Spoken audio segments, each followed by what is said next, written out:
Good evening, কেমন আছো সবাই? আশা করতেছি আলহামদুলিল্লাহ অনেক ভালো আছো। আমরাও ভালো আছি। আর আরেকটা দিন পেয়ে গেলাম আলহামদুলিল্লাহ। সামনের দিন পাবো কিনা জানি না, আসলে এরকম কোনো নিশ্চয়তাই আমাদের কারো লাইফে নাই। তারপরেও এই রঙের দুনিয়ায় আমাদের কত আশা, কত আকাঙ্ক্ষা। এই তো আজকে সন্ধ্যার নাস্তা করব, আর ভাবলাম তোমাদের সাথে একটা কথা শেয়ার করি। সেটা হচ্ছে রিসেন্টলি খুব ভাইরাল একটা ব্যাপার নিয়ে, মিস চকলেটকে নিয়ে অনেক অনেক রিউমার চলতেছে।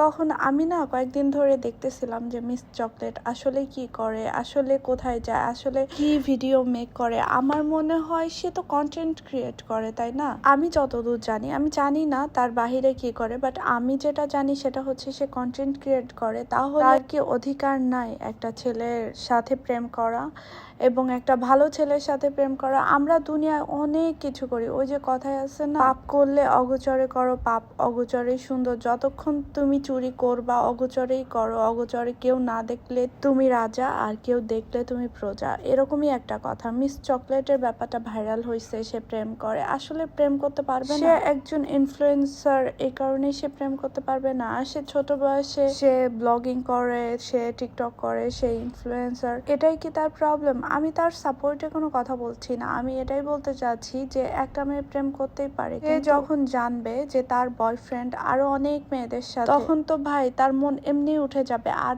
তখন তো সে চাইবে যে সে অন্য জায়গায় ইনভলভ, অ্যাটলিস্ট তাকে ভোলার জন্য। এটা কি তোমরা মানো? এটা সবাই করে। তুমি একটা ছেলে, তুমি নিজের কথা চিন্তা করো, তুমিও করতা। তুমি যদি বুঝতা যে ওই মেয়েটা ঠিক না, ওই মেয়েটা ফ্লার্টিং করছে, তাহলে তুমি নিশ্চয়ই অন্য একটা মেয়ের সাথে ইনভলভ হওয়ার চেষ্টা করতা তাকে ভুলে থাকার জন্য। এটাই নর্মাল রে ভাই, এটাই লাইফ। কেন আমাদের বাস্তব জীবনটাকে ভুলে যায়? বাস্তব জীবনে কি কেউ মিস চকলেটের থেকে অনেক ভালো? অনেকেই আছে অনেক ভালো আলহামদুলিল্লাহ, বাট অনেকেই আছে মিস চকলেটের থেকে অনেক বেশি খারাপ। তারপরেও তার কোনো রিউমার তোমরা ছড়াচ্ছ না। কেন ছড়াচ্ছ না? কারণ সে সোশ্যাল ইনফ্লুয়েন্সার হলে একটা মেয়ে এত সাহস নিয়ে যখন মিডিয়াতে এসে কাজ করে, এটা kind of media, blogging, life presenter, এটাও মিডিয়া। তো মিডিয়াতে এসে কাজ করে, তো এটা কি তার জন্য খারাপ? সে তো বাসায় বসে কাজ করছে, সে এমন সিনেমা করতেছে, নাটক করতেছে, সে উল্টাপাল্টা কিছু বের হয়েছে? আমার তো মনে হয় না। আর বয়ফ্রেন্ড সাথে তোমরা কি হাত ধরো না? কি মনে হয় যে আপুরা